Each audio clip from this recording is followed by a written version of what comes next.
ಗುರುಭ್ಯೋ ನಮಃ.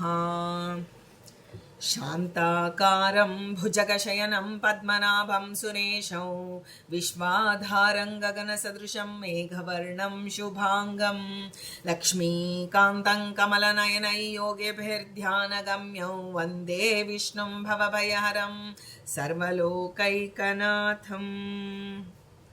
ನಿಮ್ಮೆಲ್ಲರ ಹೃದಯದಲ್ಲಿ ಅನುಗ್ರಹಪೂರ್ವಕವಾಗಿ ಕುಳಿತಿರ್ತಕ್ಕಂತಹ ಸಮಸ್ತ ಗುರು ಪರಂಪರೆಗೆ, ಸಮಸ್ತ ಋಷಿ ಪರಂಪರೆಗೆ ಪ್ರತ್ಯೇಕವಾದ ವಂದನೆಗಳನ್ನು ಸಲ್ಲಿಸ್ತಾ, ಪರಮ ಭಾಗವತರನ್ನು ಕೊಂಡಾಡುವುದು ಪ್ರತಿದಿನವೂ ಎಂಬ ಶೀರ್ಷಿಕೆಯಲ್ಲಿ ನಾವು ಋಷಿ ಮುನಿಗಳ ಹಾಗೂ ಋಷಿಕೆಯರ ಒಂದು ಆತ್ಮಚರಿತ್ರೆಯನ್ನು ಹಾಗೂ ಅವರು ತಮ್ಮ ಜೀವನದಲ್ಲಿ ತಮ್ಮ ಏನು ಸಾಧನೆಗಳನ್ನು ಮಾಡಿ ಭಗವಂತನನ್ನು ಹೇಗೆ ಒಲಿಸಿಕೊಂಡರು ಅನ್ನೋದನ್ನು ತಿಳಿತಾ ಬರ್ತಿದ್ವಿ. ಅದರೊಂದಿಗೆ ಅನೇಕ ಋಷಿ ಮುನಿಗಳು ಇದ್ದಾರೆ. ಈ ಒಂದು ಪರಮಾತ್ಮನ ಸೃಷ್ಟಿಯಲ್ಲಿ ಸಜ್ಜನರ ಸಂಖ್ಯೆ ಅವರವರ ಸಾಧನೆಗಾಗಿ ಅವರು ಬಂದವರು ಹೋಗ್ತಿರ್ತಾರೆ. ಕೆಲವೊಬ್ಬರು ನಮ್ಮ ಸಾಧನೆಗೆ ಸಹಾಯಕರಾಗುವಂತೆ ಭಗವಂತ ತನ್ನ ಪ್ರತಿನಿಧಿಗಳನ್ನು ತಾನೇ ಕಳಿಸಿಕೊಡ್ತಾನೆ. ಅದು ವರದಿಂದ ಹಾಗೂ ಶಾಪದಿಂದ ಅವರು ಬಂದರು. ಆದರೆ ಅವರ ಶಾಪ ಅನ್ನುವುದು ಹೇಗೆ ನಮಗೆ ವರವಾಗಿದೆ, ಹಾಗೆ ಅದನ್ನು ನಾವು ತಿಳಿತಾ ಬರ್ತಿದ್ದೀವಿ. ಇವತ್ತು ಒಂದು ಪ್ರಸಂಗವನ್ನು ನೋಡೋಣ. ಈ ಒಂದು ಅಹಲ್ಯೆಗೆ ಗೌತಮರ ಶಾಪ, ರಾಮಾಯಣ ಕಾಲಕ್ಕೆ ಹೋಗೋಣ. ಅಹಲ್ಯೆಗೆ ಗೌತಮರ ಶಾಪ ಬಂದಿದೆ ಅನ್ನೋದನ್ನು, ಅದರಲ್ಲಿ ಆ ಶಾಪ ಅಹಲ್ಯೆಗೆ ಹೇಗೆ ವರವಾಗಿದೆ, ಅದು ಖಂಡಿತವಾಗಿ ಪತ್ಯಂತರ್ಗತ ಪರಮಾತ್ಮ ಅವಳ ಸೇವೆಗೆ ಮೆಚ್ಚಿಕೊಟ್ಟಂಥದ್ದು. ನೋಡುವುದಕ್ಕೆ ಅದು ಶಾಪ ಇದೆ, ಆದರೆ ಅದು ಹೇಗೆ ವರ ಅನ್ನೋದನ್ನು ಯಥಾಮತಿಯಾಗಿ ತಿಳಿಯೋಣ. ಮುದ್ಗಲ ಮಹರ್ಷಿಗಳ ಮಗಳು ಅಹಲ್ಯೆ ಪ್ರತಿಮಾ ರೂಪಸಿಯಾಗಿದ್ಲು. ರೂಪಸಿ ಅಂದರೆ ನಾವು ಸೌಂದರ್ಯ ಅನ್ನೋದು ಕಣ್ಣು ಕುಕ್ಕುವಂಥದ್ದಲ್ಲ, ಆ ತೇಜೋಮಯವಾದಂಥ ಸೌಂದರ್ಯ ಅಂತ ಹೇಳ್ತೀವಿ. ನಾವು ಮೇಲಿನಿಂದ ನೂರಾರು ಬಗೆಯ ಸಾಧನಗಳನ್ನು ನೋಡಿಕೊಂಡು ಅದು ಸಾಧನ ಇನ್ನೊಬ್ಬರಿಗೆ ಅದು ಕಾಮ ಪ್ರಚೋದಕವಾಗುವಂತಹ ಸೌಂದರ್ಯವಾಗಿರಲಿಲ್ಲ. ಬಹಳ ಚಂದ್ರನನ್ನು ನೋಡಿದರೆ ಹೇಗೆ ತಂಪಾಗುತ್ತೋ, ಮನಸ್ಸಿಗೆ ತಂಪಾಗತ್ತೆ ಅಂತಹ ಸೌಂದರ್ಯವತಿ. ಒಳಗೆ ಅಂತಃ ಸೌಂದರ್ಯ, ಬಾಹ್ಯ ಸೌಂದರ್ಯ ಎರಡು ಅಹಲ್ಯೆಯ ಬಗ್ಗೆ ಇತ್ತು. ಗೌತಮ ಋಷಿಗೆ ಅವಳನ್ನು ವೇದೋಕ್ತವಾಗಿ ಮದುವೆ ಮಾಡಿಕೊಡ್ತಾರೆ. ಅವಳು ಹಾಗೆ ಮಾಡಿಕೊಡುವಾಗ ಅಹಲ್ಯೆ ನಿಷ್ಠೆಯಿಂದ ಪತಿಯ ಸೇವೆಯನ್ನು ಮಾಡಿ ಪತಿವ್ರತೆ ಎಂಬ ಆ ಒಂದು ಖ್ಯಾತಿ, ಅನತಿ ಕಾಲದಲ್ಲೇ ಪತಿವ್ರತೆ ಎಂಬ ಖ್ಯಾತಿಗೆ ಅವಳು ಪಾತ್ರಳಾಗ್ತಾಳೆ. ಒಮ್ಮೆ ಒಂದು ಪ್ರಾತಃ ಕಾಲದಲ್ಲಿ, ಇದರ ಹಿಂದೆ ಬಹಳ ಕಥೆಗಳಿದೆ. ಈಗ ಅಹಲ್ಯೆ ಯಾಕಾಗಿ, ಈಗ ಇಂದ್ರನ ಒಂದು ಇಂದ್ರ ಏನಕ್ಕೆ ಅಹಲ್ಯೆಗ ಒಂದು ವೇಷ ಮರೆಸಿಕೊಂಡು ಗೌತಮರ ವೇಷದಲ್ಲಿ ಇಂದ್ರ ಬಂದಿದ್ದ. ಗೌತಮರು ಅಪಾರವಾದ ತಪಸ್ಸು ಮಾಡ್ತಾ ಇರ್ತಾರೆ. ಆ ತಪಸ್ಸು ಮಾಡುವಾಗ ಅಹಲ್ಯೆ ತನ್ನ ಒಂದು ಪತಿಗೆ ಸೇವೆಯನ್ನು ಮಾಡ್ತಾ ಭಗವಂತನನ್ನ, ಪತ್ಯಂತರ್ಗತ ಪರಮಾತ್ಮನನ್ನ ಪ್ರಾರ್ಥನೆ ಮಾಡ್ತಾ ಇರ್ತಾಳೆ. ಸ್ವಾಮಿ, ನನ್ನ ಉದ್ಧಾರ ಹೇಗೆ? ಪತಿಯ ಸೇವೆ ಮಾಡ್ತೇನೆ, ಆದರೆ ಅವರು ಒಮ್ಮೊಮ್ಮೆ ತಪಸ್ಸಿಗೆ ಕೂತ್ರೆ ಎಷ್ಟೋ ತಿಂಗಳುಗಟ್ಟಲೆ ಏಳ್ತಾ ಇರಲಿಲ್ಲ, ಧ್ಯಾನಾವಸ್ಥೆಗೆ ಹೊರಟು ಹೋಗ್ತಿದ್ರು. ಅಂತಹ ಆದಾಗ ನನ್ನ ಸಾಧನೆಯನ್ನು ನಾನು ಏನು ಮಾಡಬೇಕು? ಪತಿ ಎದ್ದು ಓಡಾಡುತ್ತಿರುವಾಗ ಅವರ ಒಂದು ಕೆಲಸಗಳನ್ನು ಮಾಡೋದು. ಆದರೆ ಪ್ರತಿದಿನ ಎಲ್ಲ ಕೆಲಸ ಮಾಡಿದ ಮೇಲೆ ಇಷ್ಟು ಸಮಯ ಇದೆ, ನನ್ನ ಸಾಧನೆ ಹೇಗೆ ಎಂದಾಗ ಭಗವಂತ ಇಂದ್ರದೇವರನ್ನು ಕಳಿಸಿಕೊಡ್ತಾನೆ. ಇಂದ್ರದೇವರಿಂದ ಜ್ಞಾನೋಪದೇಶವನ್ನು ಪಡೆದವಳು ಅಹಲ್ಯೆ. ಜ್ಞಾನೋಪದೇಶಕ್ಕಾಗಿ ಇಂದ್ರದೇವರು ಪ್ರತಿನಿತ್ಯ ಬರ್ತಾ ಇರ್ತಾರೆ. ಬಂದಾಗ ಅಂಜನಾದೇವಿ, ಯಾರು ನಮ್ಮ ಹನುಮಂತ ದೇವರ ಮಗಳು ಅಂಜನಾದೇವಿ, ಆ ಗೌತಮ ಆ ಒಂದು ಅಹಲ್ಯೆಯ ಮಗಳಾಗಿರ್ತಾಳೆ. ಅದು ಇಂದ್ರದೇವರು ಪ್ರತಿನಿತ್ಯ ಬರೋದು. ಅವಳು ಇನ್ನೂ ಚಿಕ್ಕವಳು, ಆದರೆ ಅವಳು ಜ್ಞಾನೋಪದೇಶವನ್ನು ತೆಗೆದುಕೊಳ್ಳೋದನ್ನು ನೋಡ್ತಾ ಇರ್ತಾಳೆ. ಹೀಗೆ ಒಂದು ದಿನ ಆ ಒಂದು ತನ್ನ ತಂದೆ ಆ ಅಹಲ್ಯೆ ಆ ಎಲ್ಲವನ್ನ ಆಶ್ರಮವನ್ನು ಚೊಕ್ಕಟ ಮಾಡ್ತಾ ಇರ್ತಾಳೆ. ಒಂದು ದಿನ ಆಗ ಗೌತಮರಿಗೆ ಇದ್ದಕ್ಕಿದ್ದಂತೆ ತಮ್ಮ ಒಂದು ಸಮಾಧಿ ಅವಸ್ಥೆಯಿಂದ ಎಚ್ಚರವಾಗತ್ತೆ. ಅಲ್ಲಿರ್ತಕ್ಕಂಥ ಅಂಜನಾದೇವಿ ಎಲ್ಲವನ್ನ ತನ್ನ ತಂದೆಗೆ ಏನು ಬೇಕೋ ಎಲ್ಲವನ್ನ ಕೊಟ್ಟು ಮನಪ್ರಸನ್ನಲಾಗುವಂತೆ, ಒಳ್ಳೆಯ ಮಗಳು, ಆ ಪ್ರಸನ್ನತೆ. ಯಾಕಂದ್ರೆ ಮಕ್ಕಳು ಏನಾದರೂ ಹೆಚ್ಚು ಮಾಡಿದ್ರೆ, ಹೆಂಡತಿ ಮಾಡೋದಕ್ಕಿಂತಲೂ ಮಕ್ಕಳು ಮಾಡಿದಾಗ ಬಹಳ ಸಂತೋಷ ಪಡ್ತಾರೆ ತಂದೆ. ಹಾಗಾಗಿ ಆ ಒಂದು ಅಂಜನಾದೇವಿ ಮಾಡಿದ ಎಲ್ಲ ಇದರಿಂದ, ಹೇಗಬ್ಬ ನೀವೆಲ್ಲ ಹೇಗೆ ಕಾಲ ಕಳೀತಾ ಇದ್ದೀರಾ, ಎಲ್ಲ ದಿನನಿತ್ಯದ ಒಂದು ನಿಮ್ಮ ಸಾಧನೆ ಹೇಗೆ ಅಂತ ಹೇಳಿ ಗೌತಮರು ಪ್ರಶ್ನೆ ಮಾಡ್ತಾರೆ. ಆಗ ಅವಳು ಸಹಜವಾಗಿ ಮುಗ್ಧವಾಗಿ ಹೇಳ್ತಾಳೆ, ಇಂದ್ರದೇವರು ಒಂದು ಪಾಠ ಹೇಳ್ತಾ ಇದ್ದಾರೆ ಪ್ರತಿನಿತ್ಯ, ಜ್ಞಾನದಿಂದಲೇ ಭಗವಂತ ಹೇಗಿದ್ದಾನೆ, ಜೀವ ಜಗತ್ತು ಹೇಗಿದೆ ಅನ್ನೋದನ್ನ ಶಾಸ್ತ್ರೋಕ್ತವಾದಂತಹ ಪಾಠ ನಾವು ಕೇಳ್ತಾ ಇದ್ದೇವೆ ಅಂತೆಲ್ಲ ತನ್ನ ತಂದೆಗೆ ಹೇಳ್ತಾರೆ. ಆಗ ನೋಡಿ ಯಾವ ಋಷಿ ಮುನಿಗಳೇ ಆಗಿರ್ಬೋದು, ಎಲ್ಲಿಯವರೆಗೂ ಅಂದ್ರೆ ಮಹರುದ್ರ ದೇವರ ಪರ್ಯಂತ ಕಲಿಯ ಆವೇಶ ಇದ್ದೇ ಇದೆ, ಕಲಿಯ ಪ್ರಭಾವ ಇದೆ. ಆ ಪರಶುಕ್ಲತ್ರೆಯರು ಮಾತ್ರ ಕಲಿಯನ್ನ ನಿಗ್ರಹ ಮಾಡಬಲ್ಲರು ಅಂಥದ್ದು ಆ ಕಲಿಯ ಒಂದೊಮ್ಮೆ ಮನಸ್ಸಿನಲ್ಲಿ ಬರುತ್ತೆ ಆ ಒಂದು ಗೌತಮರಿಗೆ. ಇಲ್ಲಿ ನಾನು ಧ್ಯಾನಾವಸ್ಥೆಯಲ್ಲಿದ್ದಾಗ ಅಹಲ್ಯೆ ಹೇಗೆ, ಅವಳ ಹೆಸರೇ ನೋಡಿ, ಹಲ್ಯ ಅಂದ್ರೆ ದೋಷ, ಆ ಹಲ್ಯ ದೋಷರಹಿತಳು, ಅವಳ ಹೆಸರೇ ಆಗಿದೆ. ಅದಕ್ಕಾಗಿ ಆ ಒಂದು ಅನುಮಾನ, ಸಣ್ಣ ಅನುಮಾನ ಬರುತ್ತೆ. ಆಗ ಏನಾಗತ್ತೆ ಜೀವನದಲ್ಲಿ ಗೌತಮರು ನೋಡಿ, ಅನುಮಾನ ಅನ್ನೋದು ಸಂಸಾರದಲ್ಲಿ ಬಹಳ ಒಂದು ಕೆಟ್ಟದಾದಂತಹ ಒಂದು ಪ್ರಸಂಗ. ಒಮ್ಮೆ ಈಗ ಕಾಮಾಲೆ ಕಣ್ಣಿಗೆ ಕಾಣೋದೆಲ್ಲ ಹಳದಿ ಅಂತ ಏನು ನಾವು ಆಡು ಭಾಷೆಯಲ್ಲಿ ಹೇಳ್ತೇವೆ, ಅನುಮಾನದ ದೃಷ್ಟಿಯಿಂದ ನೋಡಿದಾಗ ನಮಗೆಲ್ಲವೂ ನಮ್ಮಂತೆಯೇ ಕಾಣಿಸ್ತಾ ಇರುತ್ತೆ. ಆಗ ಏನಾಯ್ತು, ಒಂದು ದಿನ ಅನುಷ್ಠಾನಗಳನ್ನೆಲ್ಲ ಆ ಒಂದು ಮುಗಿಸಿ ಗೌತಮರು ಬಂದಾಗ ಅಹಲ್ಯೆಯನ್ನ ಅವರು ಅನುಮಾನದ ದೃಷ್ಟಿಯಿಂದ ನೋಡಿದಾಗ ಅಲ್ಲಿ ಒಳಗಿರ್ತಕ್ಕಂಥ ಪತ್ಯಂತರಗ ಪರಮಾತ್ಮ ನೋಡ್ತಾ ಇರ್ತಾನಲ್ವಾ, ಪತಿ ಸಮಾಧಿ ಅವಸ್ಥೆಗೆ ಹೋಗಿರ್ಬೋದು, ಆದ್ರೆ ಒಳಗಿರೋ ಭಗವಂತ ಅವಳನ್ನ ನೋಡ್ತಿದ್ದ, ಎಲ್ಲರಲ್ಲಿರೋ ಭಗವಂತ ಅವಳನ್ನ ನೋಡ್ತಿದ್ದ. ಇದು ಬಹಳ ಸೂಕ್ಷ್ಮವಾದಂತಹ ವಿಚಾರ. ಆಗ ಅಲ್ಲಿ ಗೌತಮರಿಗೆ ಕೋಪ ಬಂದಾಗ ಅಲ್ಲಿ ನಿಂತು ಮಾತನಾಡಿದ್ದು, ನೀನು ಕಲ್ಲಾಗಿ ಹೋಗು ಅಂತ ಏನು ಆ ಗೌತಮರು ವೇಷದಿಂದ ಬಂದು ಆ ಒಂದು ಕೋಳಿ ಕೂಗುವಂತೆ ಬಂದಿದ್ದು, ಇದು ಎಲ್ಲವೂ ಭಗವಂತ ಸುರೇಶ ಕಾಂಕ್ಷೆಯ ಅಂತ ಮುಂದೆ ಬರುತ್ತೆ ತಾತ್ಪರ್ಯದಲ್ಲಿ. ಆಚಾರ್ಯರು ಈ ಮಾತನ್ನು ಹೇಳ್ತಾರೆ, ಸುರೇಶ ಕಾಂಕ್ಷೆಯ. ಗೌತಮರು ಮತ್ತು ಅಹಲ್ಯೆಯರ ಒಂದು ಈ ಶಾಪದಿಂದ ನೊಂದದ್ದು ಯಾರು ಅಂದ್ರೆ ಅಹಲ್ಯೆ. ಏನೂ ತಪ್ಪನ್ನ ಮಾಡದೇ ಇರ್ತಕ್ಕಂಥ ಅಹಲ್ಯೆಗೆ ಆ ಒಂದು ಅನುಮಾನ ಅನ್ನೋದು, ಗಂಡನಿಗೆ ಬಂದಂತಹ ಅನುಮಾನದಿಂದ ಅವಳಿಗೆ ಶಿಕ್ಷೆಯಾಗಿದೆ. ಸ್ವಾಮಿ ಅವಳನ್ನು ಉದ್ಧಾರ ಮಾಡು ಅಂತ ಹೇಳಿ ಇಂದ್ರದೇವರು ಪ್ರಾರ್ಥನೆ ಮಾಡಿದ್ದಾರೆ, ಸುರೇಶ ಕಾಂಕ್ಷೆಯ. ಯಾಕಾಗಿ ರಾಮ ಬಂದ ಅಹಲ್ಯ ಉದ್ಧಾರಕ್ಕಾಗಿ ಅಂದ್ರೆ ಕೇವಲ ಅಹಲ್ಯೆಯ ಪ್ರಾರ್ಥನೆ ಅಷ್ಟೇ ಅಲ್ಲ, ಕೇವಲ ಗೌತಮರ ಪ್ರಾರ್ಥನೆ ಅಷ್ಟೇ ಅಲ್ಲ, ಅಲ್ಲಿ ಇಂದ್ರದೇವರ ಪ್ರಾರ್ಥನೆ ಇದೆ. ಇಂದ್ರದೇವರು ಪ್ರಾರ್ಥನೆ ಮಾಡಿ, ಸ್ವಾಮಿ ನನ್ನಿಂದ ನನ್ನ ಕೂಸು ಒಂದು ಶಿಕ್ಷೆಯನ್ನು ಅನುಭವಿಸುವಂತಾಗಿದೆ. ಆದ್ರೆ ನಮಗನ್ಸುತ್ತೆ, ಅಂತೂ ನೀವು ಹೇಳ್ತಿದ್ದೀರಾ ಆ ಶಾಪ ಅನ್ನೋದು ಶಿಕ್ಷೆ ಆಯ್ತು. ಇಲ್ಲ, ಅಲ್ಲಿ ಏನು ಆ ಶಿಕ್ಷೆಯಾಗದಂತೆ ರಕ್ಷೆ ಮಾಡಿದ್ದು ಅಲ್ಲಿ ಒಂದು ಕುಶಲತೆ ಇದೆ. ದೇವ ಏನು ಬೇಕಾದ್ರೂ ಶಾಪ ಕೊಡ್ಬೋದಿತ್ತು, ಒಳಗಿಂದ ನುಡಿಸೋದು ಅವನು.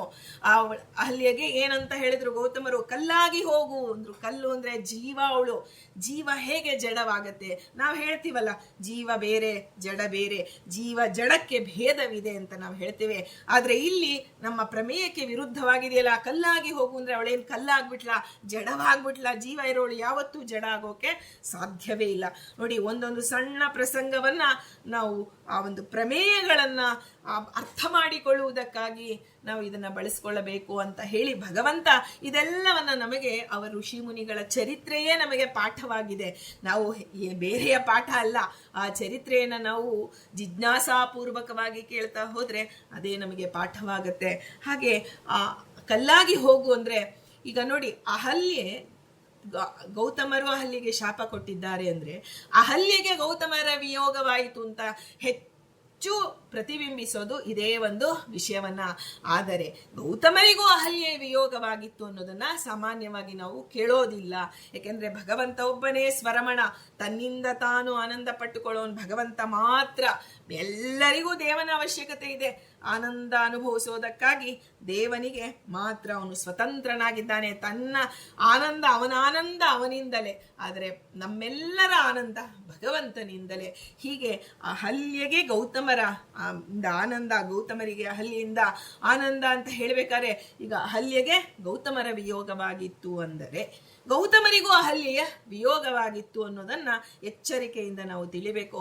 ಹೀಗಿರುವಾಗ ಮುಂದೆ ಇವರಿಗೆ ಹೀಗೆ ಬರುತ್ತೆ. ಆದ್ರೆ ಅತ್ಯಂತ, ಮೊದಲೇ ಹೇಳಿದೀವಿ, ಅತ್ಯಂತ ರೂಪಸಿಯಾಗಿದ್ಲು ಅಹಲ್ಯಾದೇವಿ. ಗೌತಮರು ಈ ಶಾಪ ಕೊಟ್ಟ ಮೇಲೆ ಅವರು ಹಿಮಾಲಯಕ್ಕೆ ಹೊರಟು ಹೋಗ್ತಾರೆ. ಆ ಒಂದು ಶಾಪ ಕೊಟ್ಟ ಮೇಲೆ ಮುಂದೆ ಬಂದು ರಾಮ ಬಂದು ನಿನ್ನನ್ನ ಸ್ಪರ್ಶ ಮಾಡಿದಾಗ ನೀನು ಉದ್ಧಾರ ಆಗ್ತೀಯಾ ಅಂದ್ರೆ, ಇಲ್ಲಿ ಏನು ಪತ್ಯಂತರ್ಗತ ಪರಮಾತ್ಮ ಅವಳ ಒಂದು ತಪಶ್ಚರ್ಯೆಯನ್ನ ಬಯಸಿರ್ತಾನೆ. ಅಂದ್ರೆ ಕಲ್ಲಿನಂತೆ ಅಂದ್ರೆ ಕಲ್ಲಾಗಿ ಅಲ್ಲ, ಕಲ್ಲಿನಂತೆ ಜಡದಂತೆ ಇದ್ಲೋಳು. ಯಾರ ಕಣ್ಣಿಗೂ ಎಲ್ಲರ ಕಣ್ಣಿಗೆ ಒಂದು ಬಂಡೆಯಾಗಿದ್ಲು. ಆದ್ರೆ ಪ್ರತಿನಿತ್ಯ ಆಶ್ರಮವನ್ನ ಸ್ವಚ್ಛವಾಗಿ ಇಟ್ಕೊಳ್ತಿದ್ಲು. ಋಷಿ ಮುನಿಗಳೆಲ್ಲ ಬರ್ತಾರೆ, ಭಗವಂತ ಬರ್ತಾನೆ, ಶಬರಿ ಕಾದಿದ್ಲು ರಾಮನಿಗಾಗಿ ಅಂತ ನಾವು ಹೇಳ್ತೀವಿ. ಆದ್ರೆ ನಿಜವಾಗಿ ಅಹಲ್ಯೆಯೂ ಕಾದಿದ್ಲು ರಾಮನ ಬರುವಿಕೆಗಾಗಿ. ಅದು ಎಲ್ಲೂ ನಿಮಗೆ ಒಂದು ಪ್ರಖ್ಯಾತಗೊಂಡಿಲ್ಲ. ಆದ್ರೆ ಅಹಲ್ಯೆ ತಪಸ್ಸು ಮಾಡ್ತಾ ಇರ್ತಾಳೆ. ರಾಮ, ಯಾಕೆಂದ್ರೆ ಭಗವಂತನ ಪಾದ ಸ್ಪರ್ಶ ಪಡೆಯುವಂತಹ ಸೌಭಾಗ್ಯ ಬಂದಿದ್ದೆ ಪತ್ಯಂತರ್ಗತ ಪರಮಾತ್ಮನ ಮಾತುಗಳಿಂದಾಗಿ ಅನ್ನೋದನ್ನ ತಿಳಿಬೇಕು ನಾವು. ಯಾಕೆಂದ್ರೆ ಕೇವಲ ಅಹಲ್ಯ ಒಂದು ಗೌತಮರು ಇನ್ನೆಷ್ಟು ಆನಂದ ಕೊಟ್ಟಾರು, ಒಬ್ಬ ವ್ಯಕ್ತಿ ಎಷ್ಟು ಆನಂದ ಕೊಟ್ಟಾನು, ಅವನೇ ಇನ್ನು ಆನಂದಕ್ಕಾಗಿ ಇನ್ನೊಬ್ಬರನ್ನ ಅಸ್ವಾತಂತ್ರ್ಯ ಜೀವ, ಪುರುಷ ಒಬ್ಬನೇ ಭಗವಂತ. ಹಾಗಾಗಿ ಆ ಭಗವಂತನ ಪಾದ ಸ್ಪರ್ಶ ಅಹಲ್ಯೆಗೆ ಎಂತಹ ನೋಡಿ, ಪಾದದಿಂದ ಹುಟ್ಟಿದ ಗಂಗೆ ಎಂತ ಅನಂತ ಜೀವರ ಪಾಪರಾಶಿಗಳನ್ನ ಕಳೀತಾಳೆ ಅಂತ ನಾವು ಕೇಳ್ತೀವಿ. ಆದ್ರೆ ಅಹಲ್ಯೆಗೆ ಭಗವಂತನ ಪಾದ ಸ್ಪರ್ಶವಾಗಿದೆ. ಅಹಲ್ಯ, ದ್ರೌಪದಿ, ಸೀತಾ, ತಾರಾ, ಮಂಡೋದರಿ, ನಾವು ಬೆಳಗ್ಗೆ ಆ ಪಂಚ ಪತಿವ್ರತೆಯರನ್ನ ಸ್ಮರಣೆ ಮಾಡ್ತೇವೆ, ರಾತ್ರಿ ಮಾಡ್ತೇವೆ. ಹೀಗೆ ಅದರಲ್ಲಿ ಮೊದಲು ಅಹಲ್ಯೆಯ ಹೆಸರನ್ನೇ ತೆಗೆದುಕೊಂಡಿದ್ದಾರೆ. ಹಲ್ಯ ಅಂದ್ರೆ ದೋಷ, ಅಂದ್ರೆ ನಿಷೇಧ, ದೋಷರಹಿತಳು ಅನ್ನೋದು ಅವಳ ಹೆಸರಿನಿಂದಲೇ ತಿಳಿಸಿಕೊಡ್ತಾರೆ ಒಂದು ಜಗತ್ತಿಗೆ ಅಂತ ಹೇಳ್ತಾ, ಇಲ್ಲಿ ಶಾಪ ಅಲ್ಲ, ಭಗವಂತ ಅವಳಿಂದ ತಪಶ್ಚರ್ಯೆಯನ್ನ ಅಪೇಕ್ಷೆ ಪಟ್ಟಿದ್ದಾನೆ. ಅವಳ ಸಾಧನೆಯಾಗಬೇಕಾಗಿದೆ. ಕೇವಲ ಆ ಒಂದು ಪತ್ಯಂತರ್ಗತ ಪರಮಾತ್ಮನ ಸೇವಾ ಎಲ್ಲ ಮಾಡಿ ಭಗವಂತ ಪ್ರೀತನಾದ ಮೇಲೆ ಅವರು ಜ್ಞಾನ ಮುಖೇನನೇ ಆನಂದಾವಸ್ಥೆಗೆ ಹೋಗಬೇಕೇ ಹೊರತು ಕರ್ಮದಿಂದ ಯಾವತ್ತೂ ಮೋಕ್ಷವಿಲ್ಲ. ಕರ್ಮದಿಂದ ಜ್ಞಾನ, ಜ್ಞಾನದಿಂದಲೇ ಮೋಕ್ಷ. ಆ ಭಕ್ತಿಯ ಪರಿಪಾಕ ಬರಬೇಕು ಅವಳಿಗೆ ಅಂದಾಗ ಆ ಒಂದು ಏಕಾಂತವಾದಂತಹ, ಈಗ ನೋಡಿ ಹೆಣ್ಣು ಮಕ್ಕಳು ಏಕಾಂತವಾಗಿ ನಾನು ತಪಸ್ಸಿಗೆ ಕೊಡ್ತೇನೆ ಅಂದ್ರೆ ಗೃಹಸ್ಥಾಶ್ರಮಿಗಳಿಗೆ ಸಾಧ್ಯವೇ ಇಲ್ಲ. ಗೃಹಸ್ಥಾಶ್ರಮಿಗಳಲ್ಲಿ ಅವರಿಗೆ ಅವರದೇ ಆದ ಕರ್ತವ್ಯಗಳಿರುತ್ತೆ. ನಾನು ಕೂಡ್ತೇನೆ ಅಂದ್ರೆ ಸಾಧ್ಯ ಇಲ್ಲ. ಆದ್ರೆ ಭಗವಂತ ಅವಳಿಗೆ ಅನುಕೂಲ ಮಾಡಿಕೊಟ್ಟ ತಪಶ್ಚರ್ಯೆಗೆ ಅವಳು ಪ್ರತಿನಿತ್ಯ ತನ್ನ ಎಲ್ಲ ಕರ್ತವ್ಯ ಕರ್ಮಗಳನ್ನ ಮುಗಿಸಿಕೊಂಡು ತನ್ನ ಪತಿಯಂತರ್ಗತ ಪರಮಾತ್ಮನನ್ನ ಹೆಚ್ಚು ಹೆಚ್ಚು ಹೆಚ್ಚು ಹೆಚ್ಚು ಹೇಗೆ ಇಂದ್ರದೇವರಿಂದ ಪಾಠ ಆಗಿತ್ತು, ಶಾಸ್ತ್ರಜ್ಞಾನ ಬಂದಿತ್ತು, ಅದರ ಮೂಲಕವಾಗಿ ಅವಳು ಭಗವಂತನನ್ನ ಕಾಣುವುದಕ್ಕೆ ತಪಶ್ಚರ್ಯೆಗೆ ಅನುಕೂಲವಾಗುವಂತೆ ನೋಡಿ, ಅಲ್ಲಿ ಒಳಗಿದ್ದ ಭಗವಂತ ಅವಳಿಗೆ ತಪಶ್ಚರ್ಯೆಗೆ ಅನುಕೂಲ ಮಾಡಿಕೊಟ್ಟನೆ ಹೊರತು ಅವಳನ್ನ ನೋಡಿ ಇಷ್ಟೆಲ್ಲ ಮಾಡಿದ್ರು ಅಲ್ಲಿಗೆ ತನ್ನ ಗಂಡನಿಂದ ಶಾಪ ಬಂತು ಇಲ್ಲ. ಆ ಇಂದ್ರದೇವರು ಗುರುವಾಗಿ ನೋಡಿ, ಒಬ್ಬ ಶಿಷ್ಯ, ಗುರು ಶಿಷ್ಯ, ನಮಗೆ ಈ ನಾವು ಒಂದು ಸೂಕ್ಷ್ಮ ವಿಚಾರ ಎಲ್ಲರೂ ದಯಮಾಡಿ ಇದನ್ನ ಮನಪೂರ್ವಕವಾಗಿ ಕೇಳಿ. ಯಾಕೆಂದ್ರೆ ಈ ಸೂಕ್ಷ್ಮ ವಿಚಾರ ನಮಗೆ ಒಮ್ಮೊಮ್ಮೆ ತಲೆಯಲ್ಲಿ ಬಂದು ಹಾದು ಹೋಗ್ತಿರತ್ತಷ್ಟೇ. ನಾವು ಈ ಪ್ರಪಂಚದಲ್ಲಿ ನಾನಾ ಬಗೆಯ ಸಂಬಂಧಗಳನ್ನ ನೋಡ್ತಾ ಇದ್ದೀವಿ. ಅಕ್ಕ ತಂಗಿ, ಅಪ್ಪ ಅಮ್ಮ, ಅಣ್ಣ ತಮ್ಮ, ಎಲ್ಲ ರೀತಿಯ ಗಂಡ ಹೆಂಡತಿ, ಈ ರೀತಿ ನೂರಾರು ಬಗೆಯ ಸಂಬಂಧಗಳು, ಸ್ನೇಹಿತ, ಬಂಧುಗಳು, ಬಾಂಧವರು, ಈ ರೀತಿ. ಆದ್ರೆ ನಮಗೆ ಮೋಕ್ಷದಲ್ಲಿ ಉಳಿಯೋದು ಒಂದೇ ಒಂದು ಸಂಬಂಧ. ಎಲ್ಲ ಸಂಬಂಧಗಳು ನಾಶವಾಗತ್ತೆ, ಯಾವುದೂ ಇಲ್ಲ. ಕೇವಲ ಗುರು ಶಿಷ್ಯ ಸಂಬಂಧ ಮಾತ್ರ ಮೋಕ್ಷದಲ್ಲಿ ಉಳಿಯೋದು. ಯಾರು ಭಗವಂತನ ಗುಣ ಅರ್ಧ ಗುಣವನ್ನ ಹೆಚ್ಚು ತಿಳಿದಿರ್ತಾರೋ ಅವನು ಗುರು, ಯಾರು ಕಡಿಮೆ ಅವನಕ್ಕಿನ್ನ ಕಡಿಮೆ ತಿಳಿದಿರ್ತಾರೋ ಅವನು ಶಿಷ್ಯ. ಹೀಗೆ ಗುರು ಶಿಷ್ಯ ಸಂಬಂಧ ಮಾತ್ರ. ನಾವು ಇದನ್ನ ಹೇಗೆ ಜಗನ್ನಾಥದಾಸರು ಹರಿಕಥಾಮೃತ ಸಾರದಲ್ಲಿ ಹೇಳ್ತಾರೆ, ಮಮ ಗುರು ಎಂದು ಉಪಾಸನೆ ಮಾಡ್ಪಳು ಅಚ್ಯುತನ. ತನ್ನ ಗಂಡ ಅನ್ನೋ ಉಪಾಸನೆಯೂ ಇದೆ, ಲಕ್ಷ್ಮಿಗೆ ಅಧಿಕಾರ ಇದೆ. ಆದ್ರೆ ಮಮ ಗುರು, ಯಾಕಂದ್ರೆ ತಂದೆ ಹೇಗೆ ಮಗನಿಗೆ ಗುರುವಾಗ್ತಾನೋ ಹಾಗೆ ಗಂಡನೇ ಹೆಂಡತಿಗೆ ಗುರುವಾಗ್ತಾನೆ. ಆ ಗುರು ಶಿಷ್ಯರ ಸಂಬಂಧ. ಅದಕ್ಕಾಗಿ ಇಲ್ಲಾಂದ್ರೆ ಅಹಲ್ಯೆಗಾಗಿ ಇಂದ್ರದೇವರು ಪ್ರಾರ್ಥನೆ ಮಾಡಿ, ಇಂದ್ರದೇವರ ಆ ಋಷಿ ಮುನಿಗಳು ಇಡೀ ಸ್ವರ್ಗಲೋಕಕ್ಕೆ ಅಧಿಪತಿ, ದೇವತೆಗಳಿಗೆಲ್ಲ ಮುಖ್ಯಸ್ಥ, ಇಂಥ ಮಹಾನ್ ದೊಡ್ಡ ಸ್ಥಾನ ಇಂದ್ರದೇವರನ್ನ ಒಂದು ಏಕವಚನದಲ್ಲಿ ನಾವು ಎಂದೂ ಮಾತನಾಡಿ ಬಂದ ಹೋದ ಖಂಡಿತವಾಗಿ ಹೇಳಬಾರ್ದು. ಅನ್ಯಾಯವಾಗಿ ನಾವು ಪಾಪ ಸಂಪಾದನೆ ಮಾಡಿಕೊಳ್ತೇವೆ.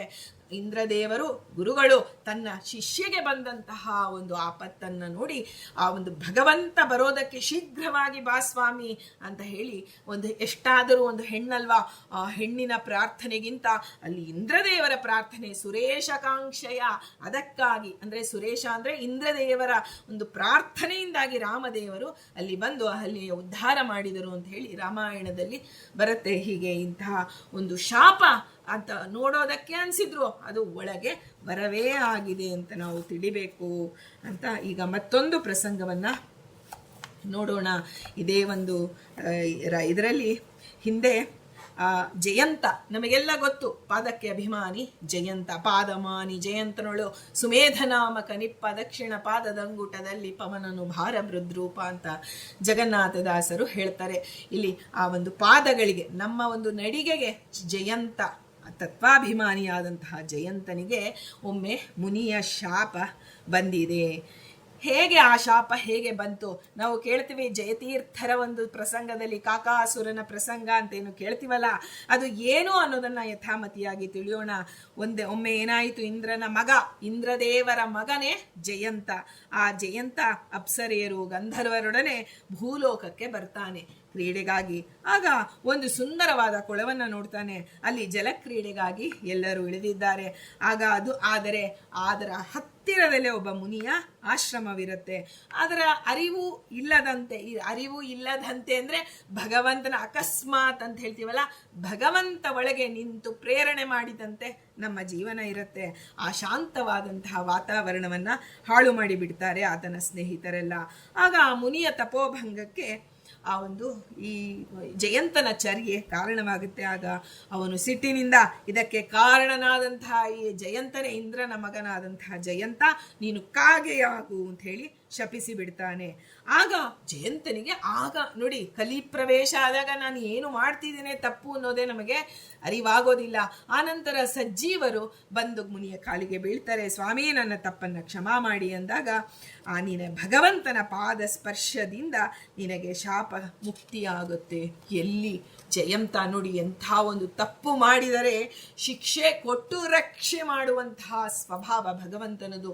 ತಾಯಿಯಾದವಳು ಅಷ್ಟೇ, ಮಗು ಏನೇ ತಪ್ಪು ಮಾಡಿದರೂ 4 ಏಟು ಹಾಕ್ಬೋದು, ಅದಾದ್ಮೇಲೆ ತಾನೇ ಕರೆದು ಮುದ್ದು ಮಾಡ್ತಾಳೆ. ನೋಡಪ್ಪ, ಒಮ್ಮೆ ಆ ತಪ್ಪಿಗೆ ಶಿಕ್ಷೆಯೂ ಆಯಿತು, ಆಮೇಲೆ ಆ ಮಗುವಿನ ಕೂಡಿಸಿಕೊಂಡು, ನೋಡು ಮಗು, ನೀನು ಈ ರೀತಿ ತಪ್ಪು ಮಾಡಿದ್ರೆ ಇದು ಧರ್ಮಕ್ಕೆ ವಿರುದ್ಧ, ಈ ರೀತಿ ಮಾಡಬಾರದು ಅಂತ ಹೇಳಿ ಒಳ್ಳೆಯ ಮಾತಿನಿಂದ ಮಗುವಿಗೆ ಉಪದೇಶ ಮಾಡಿ ಅದಕ್ಕೆ ಇಷ್ಟವಾಗುವಂತಹ ತಿಂಡಿ ತಿನಿಸುಗಳನ್ನ ಕೊಟ್ಟು ರಕ್ಷೆಯನ್ನು ಮಾಡೋಳು ತಾಯಿಯೇ ಆಗಿದ್ದಾಳೆ. ಹಾಗೆ ಮುನಿಯಲ್ಲಿರ್ತಕ್ಕಂಥ ಭಗವಂತ ಅವನಿಗೆ ಶಿಕ್ಷೆ ಕೊಟ್ಟ, ಕಾಗೆಯಾಗು ಅಂತ ಹೇಳಿ.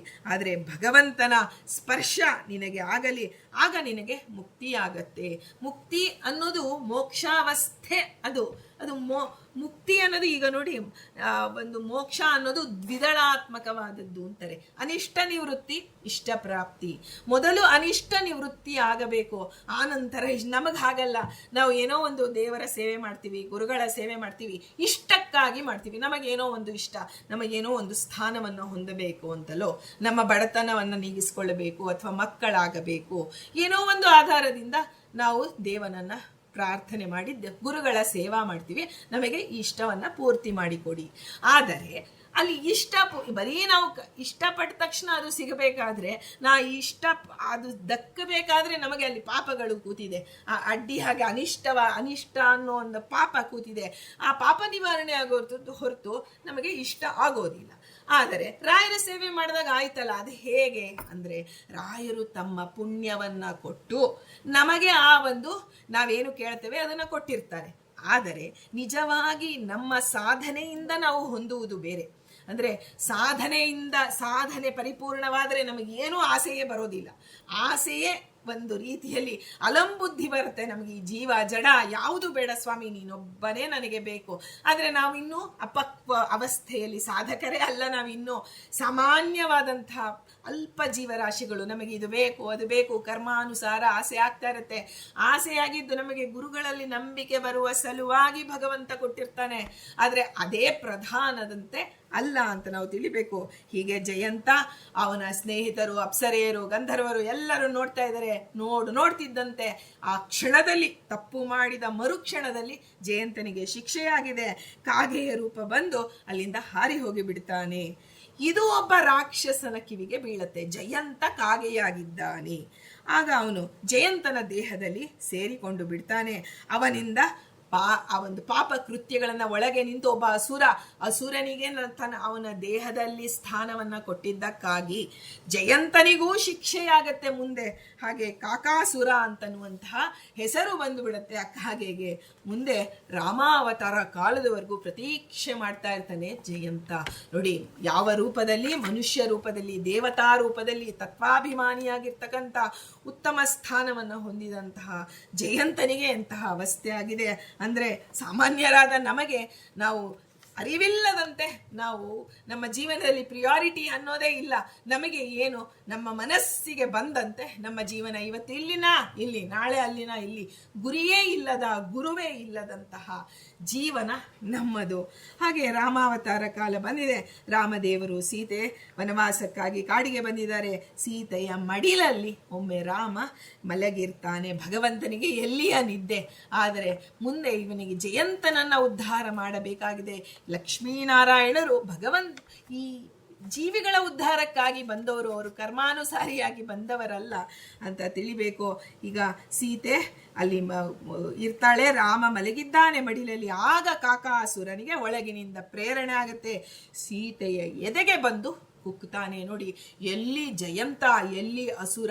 ಒಬ್ಬ ಅಸುರ ದೇಹದೊಳಗೆ ಸೇರಿದ ಅಂದ್ರೆ ಎಂತಹ ಅಪರಾಧ, ಕ್ಷಮಿಸಲೇ ಆಗದಂತಹ ಅಪರಾಧವನ್ನ ಮಾಡಿಸಿ ಬಿಡ್ತಾನೆ ಅಂತ ಹೇಳಿದ್ರೆ, ಆ ಎದೆಗೆ ಕುಕ್ತಾನೆ. ಸೀತೆ ಭಯಭೀತಳಾಗುವಂತೆ ನಟಿಸ್ತಾಳೆ. ಆಗ ಭಗವಂತ ಅವಳು ರಕ್ತ ಬಂದು ಬರುತ್ತೆ, ಆ ಕೆನ್ನೆಯ ಮೇಲೆ ಹರಿದಾಗ ಭಗವಂತ ಎಚ್ಚರಗೊಂಡವನಂತೆ ಮಾಡಿ ಅಲ್ಲಿರ್ತಕ್ಕಂಥ ಒಂದು ದರ್ಭೆ, ಆ ಒಂದು ಭಗವಂತನ ಕೈಯಲ್ಲಿ, ಅದಕ್ಕೆ ನೋಡಿ ಗುಬ್ಬಿ ಮೇಲೆ ಬ್ರಹ್ಮಾಸ್ತ್ರ ಅಂತ ಹೇಳ್ತೀವಿ. ಅಂದ್ರೆ ಒಂದು ಸಣ್ಣ ದರ್ಭೆ, ಅದು ಏನಕ್ಕೂ ಉಪಯೋಗ ಬರದೇ ಇರೋದು ಭಗವಂತನ ಕೈಗೆ ಬಂತು. ಅಲ್ಲಿ ಈಗ ನಾವು ಬ್ರಹ್ಮಾಸ್ತ್ರ ಅಂದ್ರೆ ಏನು, ಗಾಯತ್ರಿ ಮಂತ್ರವನ್ನೇ ಅಭಿಮಂತ್ರಿಸಿ ಬಿಡುವಂತ ಅಸ್ತ್ರಕ್ಕೆ ಬ್ರಹ್ಮಾಸ್ತ್ರ ಅಂತ ಕರೀತಾರೆ. ಬ್ರಹ್ಮಾಸ್ತ್ರ ಅಂದ್ರೆ ಏನೋ ದೊಡ್ಡದಾಗಿ ತುಂಬಾ ಹಿಡಿಯಕ್ಕೆ ಆಗದೆ ಇರೋಂಥ ಅಸ್ತ್ರ ಅಂತ ತಿಳಿತೀವಿ. ಆದ್ರೆ ಏನನ್ನ ಹಿಡಿದ್ರು ಈ ರಾಮನ ಬಾಣಗಳಿಗೆ ವಾಯುದೇವರೇ ಅಭಿಮಾನಿಗಳು. ಒಂದು ಭಗವಂತ ಒಂದು ಉದ್ದೇಶದಿಂದ ಇವನ ಸಂಹಾರ ಆಗ್ಬೇಕು ಅಂತ ಒಂದು ಹುಲ್ಲು ಕಡ್ಡಿ ಹಿಡಿದ ಅಂದ್ರೆ ಅಲ್ಲಿ ಬಂದು ವಾಯುದೇವರು ಸೇರಿಬಿಟ್ರು. ದೇವನ ಆ ಒಂದು ಆಜ್ಞೆಯ ಪ್ರಕಾರ ಎಲ್ಲೂ ರಕ್ಷಣೆ ಕಾಕಾಸುರ 3 ಲೋಕಕ್ಕೆ ಹೋಗ್ತಾನೆ. ಎಲ್ಲ ಲೋಕಕ್ಕೆ ಹೋದ್ರು, ಇಂದ್ರದೇವರ ಲೋಕಕ್ಕೆ ಹೋದ್ರು. ಇಂದ್ರದೇವರಿಗೆ ಮಗನೆಂಬ ಅಭಿಮಾನವಿದ್ದರೂ ಭಗವಂತನ ಭಯ. ನೀನು ಭಗವಂತನಿಗೆ ವಿರುದ್ಧವಾದ ಮಾಡಿದ್ಯಾ, ಶಿಕ್ಷೆಯನ್ನು ಅನುಭವ, ಕಾಠಿಣ್ಯದಿಂದ ವಾಪಸ್ ಕಳಿಸ್ಬಿಡ್ತಾರೆ. ನೋಡಿ, ಇಂತಹ ಪುತ್ರ ವ್ಯಾಮೋಹವೇ ಇಲ್ಲದಂತ ಇಂದ್ರನಿಗೆ ಜಾರ ಚೋರ ಯಾವುದೋ ಸಣ್ಣ ಸಣ್ಣ ರೀತಿಯಿಂದ ನಾವು ಹೇಳ್ತಾ ಇದೀವಲ್ಲ, ಇಂತಹ ನೋಡಿ ಅದೇ ಒಂದು ತುಣುಕು. ಜಯತೀರ್ಥರು ಅವರ ಹೆಸರು ಹೇಳೋದಿಲ್ಲ, ಟೀಕಾರಾಯರು ಅಂತ ಹೇಳ್ತೇವೆ. ಎಂತಹ ವೈರಾಗ್ಯ ತಮರು ಅವರು. ಇಂಥವರು ಮೂಲ ರೂಪದ ಇಂದ್ರನಲ್ಲಿ ಇನ್ನೆಷ್ಟು ಒಂದು ನಿಷ್ಠೆ, ದೃಢತೆ ಇರಬೇಕು. ಹಾಗಾಗಿ ಇಂದ್ರದೇವರು ಸಹಿತ ಆ ಒಂದು ತನ್ನ ಮಗ ಜಯಂತನಾದರೂ ಅವನನ್ನ ರಕ್ಷಣೆ ಮಾಡೋದಿಲ್ಲ ಅಂತ ಹೇಳಿ 3 ಲೋಕಕ್ಕೆ ಹೋದರೂ ಅವನಿಗೆ ರಕ್ಷಣೆ ಸಿಗೋದಿಲ್ಲ. ಕೊನೆಗೆ ಕಾಕಾಸುರ ಶ್ರೀರಾಮನ ಚರಣಕ್ಕೆ ಬಂದು ಕಾಲಿಗೆ ಬೀಳ್ತಾನೆ. ಭಗವಂತನ ಪಾದದ ಸ್ಪರ್ಶವಾಗ್ತಿದ್ದಂಗೆ ಜಯಂತ ಸಜ್ಜನ, ಅಲ್ಲಿ ಒಳಗಿರ್ತಕ್ಕಂಥ ಅಸುರ ಮಾಡಿದಂತಹ ತಪ್ಪು ಭಗವಂತನಿಗೆ ಗೊತ್ತು. ವೇದವ್ಯಾಸಾಯ ನಮಃ. ವ್ಯಾಸ ಅಂದ್ರೆ ಅವವಿಭಾಗೆ ಅಂತ ಅರ್ಥ. ಅಂದ್ರೆ ಅವ ಅನ್ನೋದು ಒಂದು ಧಾತು. ಅವವಿಭಾಗೆ ಅಂತ ಭಗವಂತ ಒಂದು ತಪ್ಪು ನಮ್ಮಿಂದ ನಡೆದಾಗ ನಾವೆಲ್ಲ ಹೇಗೆ ಮಾಡ್ತೇವೆ, ಒಂದು ತಪ್ಪು ಯಾರಾದ್ರೂ ನೋಡಿ ಇವರೇ ತಪ್ಪು ಮಾಡಿದ್ದು, ಇವರು ಪಾಪಿಷ್ಟರು, ಇವರು ಹೀಗೆ ಹಾಗೆ ಅಂತ ನಾವು ನಿರ್ಣಯ ಮಾಡ್ತೇವೆ. ಆದರೆ ಭಗವಂತ ರಾಮ ಎಲ್ಲಿದ್ದಾನೆ ಅಲ್ಲಿ ಮೇಲೆ ಆ ಒಂದು ನಾವು ಹೋಗ್ತೀವಲ್ವಾ ಯಮದೇವರ ಆಸ್ಥಾನದಲ್ಲಿ, ಆಗ ರಾಮದೇವರು ಕೂತಿದ್ದಾರೆ. ಪಾಪಗಳ ವಿಭಾಗವನ್ನ ಹೇಗೆ ಮಾಡ್ತಾರೆ. ಈ ಒಂದು ಪಾಪ ಕರ್ಮವನ್ನ ಮಾಡಬೇಕಾದ್ರೆ ಈ ಜೀವನ ಪಾತ್ರ ಎಷ್ಟಿದೆ, ಒಳಗೆ ತತ್ವಾಭಿಮಾನಿ ಅಸುರರ ಪಾತ್ರ ಎಷ್ಟಿದೆ ಅನ್ನೋದನ್ನ ಸರಿಯಾದ ನಿರ್ಣಯ ಮಾಡ್ತಕ್ಕಂಥವನು ಭಗವಂತ. ಅದಕ್ಕೆ ನ್ಯಾಯೋ ನೇತಾ ಸಮೀರಣ. ನಮಗೆ ಏನೇ ಆಗಿರಬಹುದು, ಕಷ್ಟ ಸುಖಗಳು ಬರ್ಬೋದು, ಆದರೆ ಭಗವಂತ ನಿರ್ಣಯ ಮಾಡಿ ಅದನ್ನ ಕೊಟ್ಟಿರ್ತಾನೆ. ಅದನ್ನ ನಾವು ಅಪ್ಪಿಕೊಂಡು ಮುಂದೆ ಹೋಗೋದನ್ನ ನಾವು ಕಲಿಬೇಕು. ಆಗ ಆ ಕಾಕಾಸುರನ ಒಳಗಿದ್ದ ಅಸುರನಿಗೆ ಭಗವಂತ ಅವನು ಸಂಹಾರ ಮಾಡ್ತಾನೆ. ಆದರೆ ಒಳಗಿರ್ತಕ್ಕಂತಹ ಜಯಂತನನ್ನ ಕ್ಷಮಿಸಿ ಅವನು ಮೊದಲೇ ಆ ಋಷಿಗಳ ಶಾಪ ಇತ್ತು, ಆ ಶಾಪ ವರವಾಗಿತ್ತು. ಭಗವಂತನ ಪಾದ ಸ್ಪರ್ಶ ಮಾಡುವಂತಹ ಸೌಭಾಗ್ಯ ಬಂತು. ಇಂದ್ರದೇವರು ಬರ್ತಾರೆ, ತನ್ನ ಮಗನ ಉದ್ಧಾರ ಮಾಡಿದಂತಹ ರಾಮನನ್ನ ಎಂತಹ ಸ್ತೋತ್ರ ಮಾಡ್ತಾರೆ ಮುಂದೆ, ಅದೆಲ್ಲ ನಾವು ಕೇಳ್ತೇವೆ. ಹೀಗೆ ಕಾಗೆಯ ದೇಹ, ಆ ಒಂದು ತನ್ನ ದೇಹದಲ್ಲಿ ಒಬ್ಬ ಅಸುರನಿಗೆ ಜಾಗ ಕೊಟ್ಟಿದ್ದಕ್ಕಾಗಿ ಅವನು ತನ್ನ ಎಲ್ಲ ಇಷ್ಟು ಕಷ್ಟವನ್ನ ಜಯಂತ ಅನುಭವಿಸಬೇಕಾಗಿತ್ತು. ಆದರೂ ಆ ದರ್ಭೆ ಇತ್ತಲ್ಲ, ಕಾಗೆಯ ಒಂದು ಕಣ್ಣನ್ನ ಬಲಿ ತೆಗೆದುಕೊಳ್ಳುತ್ತೆ. ಭಗವಂತನ ಅಸ್ತ್ರ ಯಾವತ್ತೂ ವಾಪಸ್ ಹೋಗೋದಿಲ್ಲ. ದೇವ ಹೇಳ್ತಾನೆ, ಕ್ಷಮಾ ಮಾಡಿದರು ಆ ಒಂದು ಕಾಗೆಗೆ ಇವತ್ತಿಗೂ ನೋಡಿ, ಕಾಗೆ ಒಮ್ಮೆ ಕಾಕಾಸುರ ಕಾಗೆಯ ರೂಪ ತಗೊಂಡಾಗ ಮಾಡಿದ್ದು ಅವನಿಗೆ ಶಿಕ್ಷೆ ಆಗಬೇಕಾಯ್ತು. ಈ ಜಾತಿಗೆ, ಕಾಗೆಯ ಜಾತಿಗೆ ಶಿಕ್ಷೆವಾಗತ್ತೆ ಹೇಗೆ? ಒಂದು ಕಣ್ಣು. ಇವತ್ತಿಗೂ ಕಾಗೆ ಯಾವುದೇ ವಸ್ತುವನ್ನ ಎರಡೂ ಕಣ್ಣುಗಳಿಂದ ನೋಡಲಾಗುವುದಿಲ್ಲ. ಆ ಒಂದು ಕಣ್ಣನ್ನ ಬಲಿ ತೆಗೆದುಕೊಂಡು ಬಿಡತ್ತೆ ಆ ದರ್ಭೆ. ಹೀಗೆ ಜಯಂತನಿಗೆ ಶಾಪ ವಿಮೋಚನೆಯಾಗತ್ತೆ. ಈ ಜಯಂತ ಎಂಥ ಪಾದಮಾನಿ ಜಯಂತನೋಳು ಅಂದಾಗ ಕೇವಲ ಜಯಂತನ ಬಗ್ಗೆ ನಮಗೇನು ತಿಳಿದಿಲ್ಲಪ್ಪ. ಅವನನ್ನು ಹೇಗೆ ಸ್ತೋತ್ರ ಮಾಡೋದು ಅಂದ್ರೆ, ರಾಮದೇವರ ಪಾದ ಸ್ಪರ್ಶವನ್ನ ಪಡೆದಂತಹ ಜಯಂತನೇ, ನನ್ನ ಪಾದಗಳನ್ನ ರಾಮನಿಗಾಗಿ ಭಗವಂತನನ್ನ ಹೊಂದುವುದಕ್ಕೆ ನನ್ನ ಹೆಜ್ಜೆಗಳು ನಾನು ಧಾವಿಸಿ ಹೋಗುವಂತೆ ನೀನು ನನಗೆ ಪ್ರೇರಣೆ ಮಾಡು ಅಂತ ಹೇಳಿ ಜಯಂತನನ್ನ ಪ್ರಾರ್ಥನೆ ಮಾಡಬೇಕು. ಯಾಕೆಂದ್ರೆ ದೇವರ ಪಾದ ಸ್ಪರ್ಶ ಪಡೆದಿರೋನು ನಮ್ಮ ಪಾದಗಳಲ್ಲಿ ನಿಂತು, ನಮ್ಮ ಪಾದಗಳನ್ನ ನಾವು ಎಲ್ಲಿಗೆ ಹೋಗಬೇಕು ಮಧ್ಯದಲ್ಲಿ ನಿಂತಿದ್ದೇವೆ. ಜೀವಗಳ ಅಭಿಮಾನಕ್ಕೆ ಹೋಗ್ಬೇಕಾ? ಜಡದ 3 ದಾರಿ ಇದೆ ನಮ್ಮಲ್ಲಿ. ಜೀವ, ಜಡ, ಪರಮಾತ್ಮ ಅನ್ನೋ 3 ದಾರಿ, ಮಧ್ಯದಲ್ಲಿ 3 ದಾರಿ ಸೇರೋ ಒಂದು ಮಧ್ಯದಲ್ಲಿ ನಾವು ನಿಂತಿದ್ದೇವೆ. ನಾವು ಜೀವನ ಕಡೆ ಹೋಗ್ತೀವಾ, ಜಡದ ಕಡೆ ಹೋಗ್ತೀವಾ, ದೇವನ ಕಡೆ ಹೋಗ್ತೀವಾ ಅನ್ನೋದನ್ನ ಪ್ರಶ್ನೆ, ಆಯ್ಕೆ ನಮಗೆ ಬಿಟ್ಟಿದ್ದಾನೆ ದೇವ. ಸಾಮಾನ್ಯವಾಗಿ ಎಲ್ಲರೂ ಆಯ್ಕೆ ಮಾಡ್ಕೊಳ್ಳೋದು ಜೀವ ಜಡಗಳ ದಾರಿಯನ್ನೇ. ಆದರೆ ತಪಸ್ವಿಗಳು, ಮುನಿಗಳು, ಆ ಋಷಿ ಮುನಿಗಳು, ಜ್ಞಾನಿಗಳು, ಸಜ್ಜನರು ದೇವನನ್ನೇ ಆಯ್ಕೆ ಮಾಡಿಕೊಳ್ತಾರೆ. ಜೀವ ಜಡ ಬೇಡ ಸ್ವಾಮಿ, ನಮಗೆ ಆ ಒಳಗಡೆ ನಿಂತು ಇಂತಹ ಸಜ್ಜನರ ಪಾದಗಳಲ್ಲಿ ಇರ್ತಕ್ಕಂತಹ ಜಯಂತ, ನಮಗೆ ನಮ್ಮ ಪಾದಗಳಲ್ಲಿರುವಂತಹ ಜಯಂತ, ಇವರೆಲ್ಲರನ್ನು ನಾವು ಪ್ರಾರ್ಥನೆ ಮಾಡಿಕೊಳ್ಳೋಣ. ಸ್ವಾಮಿ, ನನ್ನ ಧರ್ಮದ ಹಾದಿಯಲ್ಲಿ ನನ್ನನ್ನು ಮುನ್ನಡೆಸು. ಹೀಗೆ ಇಂಥ ಒಂದು ಪ್ರಸಂಗದಿಂದ ಜಯಂತನನ್ನು ನಾವು ಸ್ಮರಣೆ ಮಾಡಬೇಕು ಅಂತ ಹೇಳ್ತೇವೆ. ಈಗ ಇನ್ನೊಂದು ಪ್ರಸಂಗವನ್ನು ನೋಡೋಣ. ಯಾದವರಿಗೆ ದುರ್ವಾಸರ ಶಾಪ ಬಂದಿದೆ. ಹೇಗೆ ಇದನ್ನ ಭಗವಂತ ತನ್ನ ಒಂದು ಲಯ ಕಾರ್ಯಕ್ಕಾಗಿ ಉಪಯೋಗಿಸಿಕೊಂಡ, ಅದಕ್ಕಾಗಿಯೇ ದುರ್ವಾಸರಲ್ಲಿ ನಿಂತು ಕೊಡಿಸಿದ್ದು ಅವನದೇ ಮಾತು. ಈಗ ಮೋನೋ ಆಕ್ಟಿಂಗ್ ಅಂತ ಹೇಳ್ತೀವಲ್ಲ, ಎಲ್ಲವೂ ಭಗವಂತ ಒಬ್ಬನಲ್ಲಿ ನಿಂತಾಡುವನು, ಮತ್ತೊಬ್ಬನಲ್ಲಿ ನೋಡುವನು, ಬೇಡುವನೊಬ್ಬನಲ್ಲಿ ಮಾತಾಡುವನು ಬೆರಗಾಗಿ, ಅಬ್ಬರದ ಹೆದ್ದೈವ ಅಂತ ಹೇಳ್ತಾರೆ. ನಮಗೆ ಅಲ್ಲಿ ಅದ ಅರ್ಥ ಗೊತ್ತಾಗಲ್ಲ. ಈ ರೀತಿ ಎಲ್ಲ ನೋಡ್ತಾ ಬಂದಾಗ ಅಬ್ಬರದ ಹೆದ್ದೈವ, ಎಲ್ಲರಲ್ಲೂ ನಿಂತು ಮಾತನಾಡಿಸುವವನು, ಕಾರ್ಯ ಮಾಡಿಸುವವನು ಭಗವಂತ ಅಂತ ನಮಗೆ ಬಂದಾಗ, ಇದು ಅವತ್ತು ಅರ್ಜುನನಿಗೆ ಮಾತ್ರ ವಿಶ್ವರೂಪ ತೋರಿಸಿಲ್ಲ, ದೇವ ನಮಗೂ ತೋರಿಸ್ತಾ ಇದ್ದಾನೆ. ಆದರೆ ನೋಡುವಂತಹ ದೃಷ್ಟಿಕೋನ ನಮಗೆ ಗುರುಗಳು ಕೊಡಬೇಕಷ್ಟೇ. ಹೀಗೆ ಎಲ್ಲರೊಳಗೆ ನಿಂತು ಭಗವಂತನೇ ವ್ಯಾಪಾರ ಮಾಡ್ತಿದ್ದಾನೆ ಅಂದಾಗ ಅದು ವಿಶ್ವರೂಪವೇ. ಭಗವಂತನ ಒಳಗೆ ನಿಂತು ಎಲ್ಲವನ್ನ ಋಷಿ ಮುನಿಗಳಲ್ಲಿ ನಿಂತು ಶಾಪವನ್ನು ಕೊಡ್ತಾನೆ. ಇಲ್ಲಿ ನಿಂತು ಇವನು ಅನುಭವಿಸುವ ಅಂತರ್ನಿಯಾಮಕ ಭಗವಂತನನ್ನ ನಾವು ಸಾಮಾನ್ಯವಾಗಿ ಓ ದೇವರೇ ಅಂತೀವಿ. ಆದರೆ ಎಲ್ಲೋ ಇರೋಕ ಒಂದು ವೈಕುಂಠದಲ್ಲಿರೋ ದೇವರಲ್ಲ, ಅಂತರ್ನಿಯಾಮಕನಾದಂತಹ ಭಗವಂತನಿಗೆ ನಾವು ಶರಣು ಹೋಗ್ಬೇಕು ಅಂತ ಹೇಳ್ತಾರೆ. ಯಾದವರು ಆ ಒಂದು ಮಧುಪಾನ ಮತ್ತರಾಗಿ ಒಮ್ಮೆ ಆ ಮಧುಪಾನ ಅನ್ನೋದು, ಆ ಮದ್ಯಪಾನ ಅನ್ನೋದಿದೆಯಲ್ಲ, ಅದು ಒಂದು ಹಂತದವರೆಗೂ ಹಿಂದೆ ನಾ ಹೇಳ್ತಿರೋದು, ಇದು ಈ ಒಂದು ಕಲಿಯುಗದಲ್ಲಿ ಅದು ಸಂಪೂರ್ಣ ನಿಷಿದ್ಧ. ಆದರೆ ಅಲ್ಲಿ ಆ ಒಂದು ಅತಿಕ್ರಮಿಸಿ ನಡೆದಿದ್ದಾರೆ ಯಾದವರು. ಆಗ ಆ ತಮಾಷೆಗಾಗಿ ಒಮ್ಮೆ ಋಷಿಗಳು ಬರ್ತಾ ಇದ್ದಾರೆ. ಒಂದು ಹಾಸ್ಯಕ್ಕಾಗಿ ಏನ್ ಮಾಡ್ತಾರೆ, ಕೃಷ್ಣನ ಮಗ ಸಾಂಬನಿಗೆ ಗರ್ಭಿಣಿ ವೇಷವನ್ನ ತೊಡಿಸಿ ದುರ್ವಾಸ ಋಷಿಗಳು ಬರ್ತಿದ್ರೆ ಅವರ ಮುಂದೆ ಕರೆದುಕೊಂಡು ಹೋಗಿ, ಸ್ವಾಮಿ, ಇವಳಿಗೆ ತುಂಬಾ ಒಂದು ನಾಚಿಕೆಯಾಗಿದೆ, ತನಗೆ ಮುಂದೆ ಎಂತ ಮಗು ಹುಟ್ಟತ್ತೆ ಅಂತ ನಿಮ್ಮನ್ನ ಹೇಳ್ತಾ ಇದ್ದಾಳೆ ಅಂತ ಎಲ್ಲರೂ ಹೇಳಿದಾಗ, ಅಂದ್ರೆ ಋಷಿ ಮುನಿಗಳನ್ನೇ ಪರೀಕ್ಷೆ ಮಾಡುವಂತಹ ಹಂತಕ್ಕೆ ಯಾದವರು ಹೋಗ್ತಾರೆ. ಹೋದಾಗ ದುರ್ವಾಸರು ಕೋಪಾವಿಷ್ಟರಾಗಿ ಹೇಳ್ತಾರೆ, ನಿಮ್ಮ ವಂಶನಾಶಕ್ಕೆ ಕಾರಣವಾದಂತಹ ಮುಸಲ ವನಕೆಯನ್ನ ಇವಳು ಹಡಿತಾಳೆ ಅಂದಾಗ ಅಲ್ಲಿಂದ ಆ ಒಂದು ವಾಕ್ಯವನ್ನ ಕೇಳ್ತಿದ್ದಂಗೆ ಸಾಂಬನಿಗೆ ಅತ್ಯಂತ ಭಯವಾಗತ್ತೆ. ಋಷಿಗಳು ಎಂದೂ ಅಸತ್ಯವನ್ನ ಆಡೋದಿಲ್ಲ. ನಾನು ಈ ಒಂದು ಇಡೀ ವಂಶದ ನಾಶಕ್ಕೆ ಕಾರಣವಾಗುವಂತಹ ಮುಸಲ ನನ್ನಿಂದ ಬರುತ್ತಾ ಅಂತ ನೋಡಿದ್ರೆ ಬಟ್ಟೆ ಗಿಟ್ಟೆ ಎಲ್ಲ ಹಾಕಿ ಹೊಟ್ಟೆನ ಕಟ್ಟಿರ್ತಾರೆ. ನೋಡಿದರೆ ಹೀಗೆ ತೆಗೆಯುವುದಕ್ಕೆ ಹೋದರೆ ಒಂದು ವನಕ್ಕೆ ಕೆಳಗೆ ಬೀಳತ್ತೆ. ಹೀಗೆ ಋಷಿವಾಕ್ಯದಂತೆ ಆ ಒಂದು ಸಾಂಬನ ಸ್ತ್ರೀ ವೇಷವನ್ನು ಅವರು ತೆಗಿಬೇಕು ಅಂತ ಹೋದಾಗ ವನಕ್ಕೆ ಬೀಳತ್ತೆ. ಋಷಿ ಛಾಪವ ಆ ಉಗ್ರಸೇನ ಮಹಾರಾಜನ ಬಳಿಗೆ ಬಂದು ಎಲ್ಲರೂ ಹೇಳ್ತಾರೆ. ಆಗ ಅವನು ಹೇಳ್ತಾನೆ, ಈ ಎಲ್ಲವನ್ನ ನೋಡಿ, ಜೀವ ಏನೇ ಋಷಿಗಳ ಮಾತು ಸತ್ಯವಾಗಲಿ ಅಂತ ಇಲ್ಲ, ಸಾಮಾನ್ಯವಾಗಿ ಏನೇ ಆಪತ್ತು ಬಂದರೂ ಅದನ್ನು ಪರಿಹಾರ ಮಾಡ್ಕೊಳ್ಬೇಕು ಅನ್ನೋದೇ ಮನುಷ್ಯನ ಬುದ್ಧಿ. ಇದು ದೇವನಿಂದ ಬಂದ ವಾಕ್ಯ. ಇದನ್ನು ನಾನು ಪರೀಕ್ಷಿತ್ ಮಹಾರಾಜ ನೋಡಿ, ಅವನು ಹೇಳ್ದ, ತಮಗೆ ಶಾಪ ಬಂದಾಗ ಇದು ಭಗವಂತ ನನಗೆ ಮಾಡಿದ ಅನುಗ್ರಹ ಅಂತ ತಿಳಿದು ಅದನ್ನು ಅನುಭವಿಸಿ ಬಿಟ್ಟ. ಆದರೆ ಸಾಮಾನ್ಯರು ಈಗ ನಮಗೊಂದು ಜ್ವರ ಬರಲಿ, ಇನ್ನೂ ಬರ್ತಿದೆ ಅನ್ಬೇಕಾದ್ರೆ ಡೋಲೋ ತಗೊಂಡ್ಬಿಟ್ಟಿರ್ತೀವಿ. ಆದರೆ ಆ ಕರ್ಮ ನಮಗೆ ಹಾಗೇ ಮುಂದೆ ಹೋಗ್ತಾ ಹೋಗ್ತಾ ಹೋಗ್ತಾ ಅದನ್ನು ನಾನು ಅನುಭವಿಸಿಯೇ ತೀರಬೇಕು. ಎಂತಹ ವಾದಿರಾಜರೇ ಆ ಒಂದು ತಮ್ಮ ದಂಡಕ್ಕೆ ಜ್ವರವನ್ನು ಕೊಡ್ತಿದ್ರು. ದೇವನ ಪೂಜೆ ಆಗೋವರೆಗೂ ಆ ನಂತರ ಬಾ ನೀನು ಅಂತ ಕರೆಯೋರು. ಅಂತಹ ಮಹಾನ್ ಸಾಧಕರು ನಮಗೆ ಮಾಡಿ ತೋರಿಸಿದ್ದಾರೆ ಹೀಗೆ ಮಾಡಿ ಅಂತ.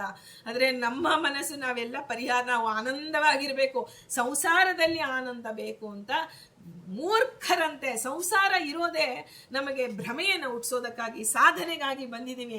ಆನಂದ ಸುಖವಾಗಿರ್ಬೇಕು ಅಂತ ಅಪೇಕ್ಷೆ ಪಡ್ತೀವಲ್ಲ, ಇಂತಹ ಮೂರ್ಖತನ. ಹಾಗೆಯೇ ಉಗ್ರಸೇನ ಮಹಾರಾಜ ತನ್ನ ಭಟರಿಂದ ಆ ಸಮುದ್ರದ ಬಂಡೆಯಲ್ಲಿ ಅದೇನು ಒನಕೆಯನ್ನು ತೇಯ್ದು ಚೆನ್ನಾಗಿ ತೇಯ್ದು ಅದನ್ನು ಸಮುದ್ರಕ್ಕೆ ಬಿಡ್ತಾರೆ.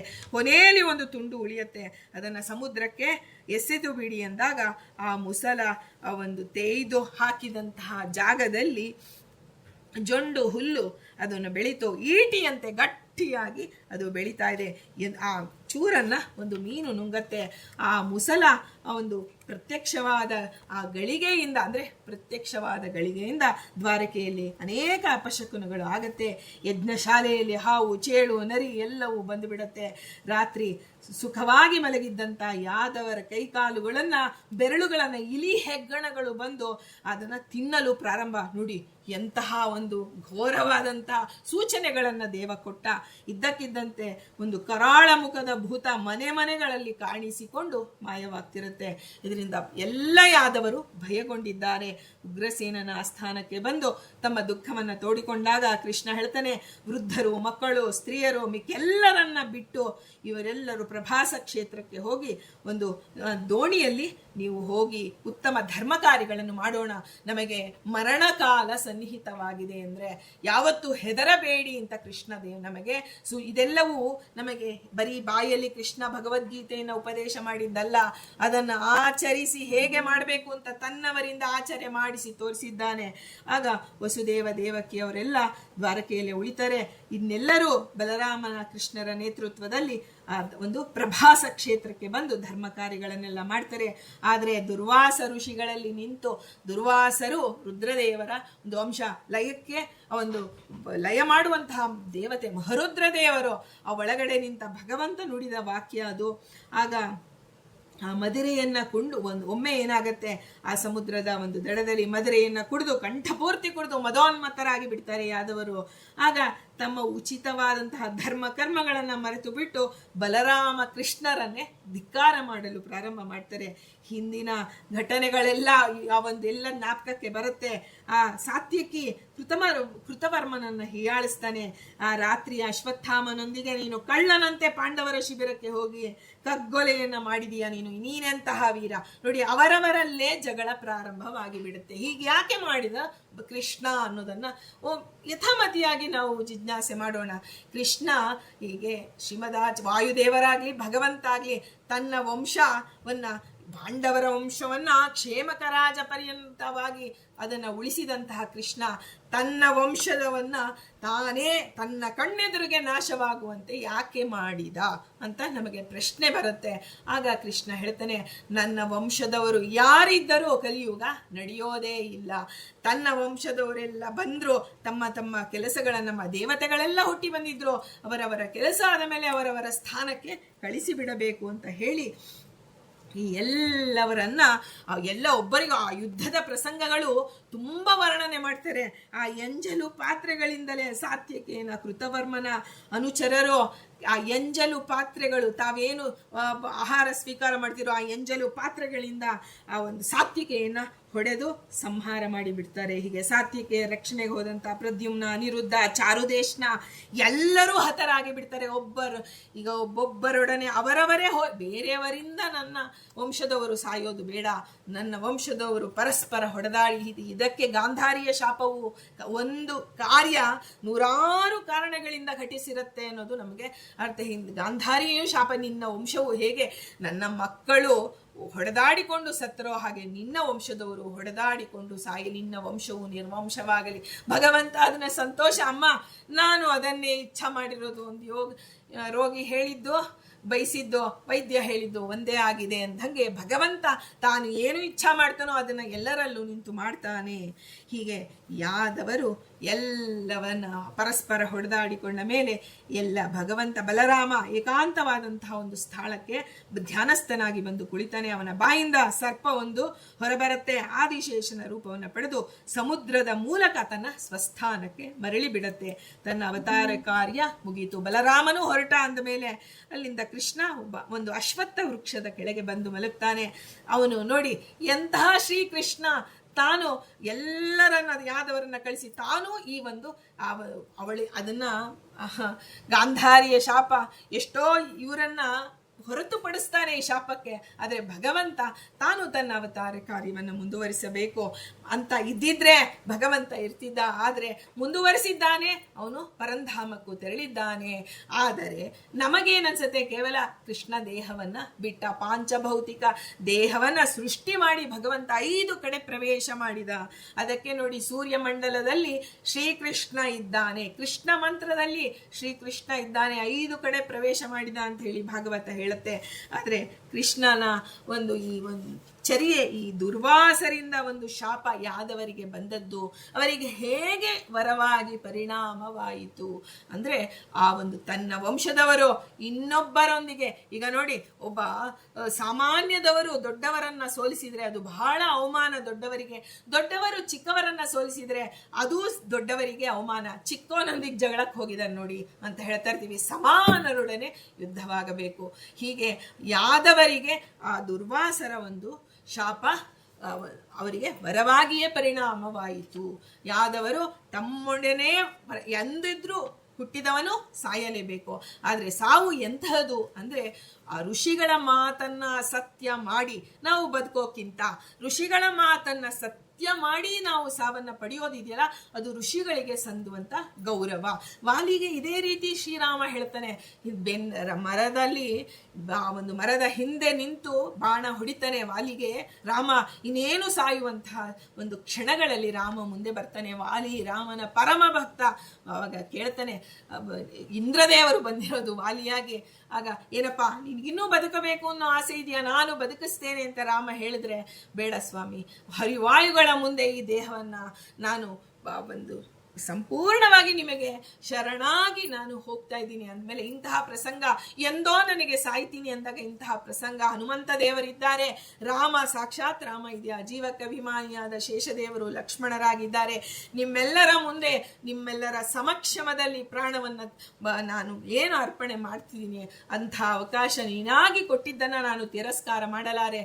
ನೀನೇನು ಕೊಟ್ಟಿದೆಯೋ, ನೀನು ಕೊಟ್ಟಿರುವ ಶಿಕ್ಷೆಯೇ ನನಗೆ ರಕ್ಷೆ ಅಂತ ಹೇಳಿ ತನ್ನ ಪ್ರಾಣವನ್ನ ಬಿಡ್ತಾನೆ ವಾಲಿ ಅಂತ ನಾವು ಕೇಳ್ತೀವಿ. ಹಾಗೆ ಋಷಿಗಳ ಮಾತನ್ನ ಸತ್ಯಂ ಪಡಿಸುವ ಸಲುವಾಗಿ ತನ್ನ ಆ ಒಂದು ಇಡೀ ವಂಶವನ್ನ ಭಗವಂತ ಋಷಿ ಮುನಿಗಳ ಮಾತನ್ನ, ಅದಕ್ಕೆ ದೊಡ್ಡವರಿಂದ ಆಶೀರ್ವಾದ ಪಡೆಯಬೇಕು. ಪ್ರತಿನಿತ್ಯ ಯಾಕೆ ನಾವು 48 ಗುರುಗಳನ್ನ ಪ್ರಾರ್ಥನೆ ಮಾಡಿ ನಮಸ್ಕಾರ ಮಾಡ್ತೇವೆ ಅಂದ್ರೆ, ಅವರು ನಮಗೆ ಆಶೀರ್ವಾದ ಮಾಡಿದರೆ ಅವರಲ್ಲಿ ನಿಂತು ಭಗವಂತ ಮಾಡಿದ್ದು.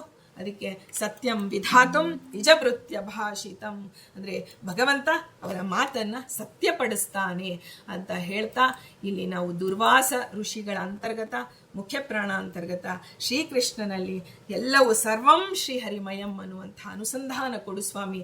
ನಮ್ಮ ಜೀವನದಲ್ಲೂ ಸಾಧನೆ ಮಾಡುವುದಕ್ಕೆ ಗುರುಗಳ ಒಂದು ಅನುಗ್ರಹ, ಸಜ್ಜನರ ಸಂಘವನ್ನು ಕೊಡು ಅಂತ ಹೇಳಿ ಪ್ರಾರ್ಥನೆ ಮಾಡ್ತಾ ಶ್ರೀಕೃಷ್ಣಾರ್ಪಣ ಮಸ್ತು.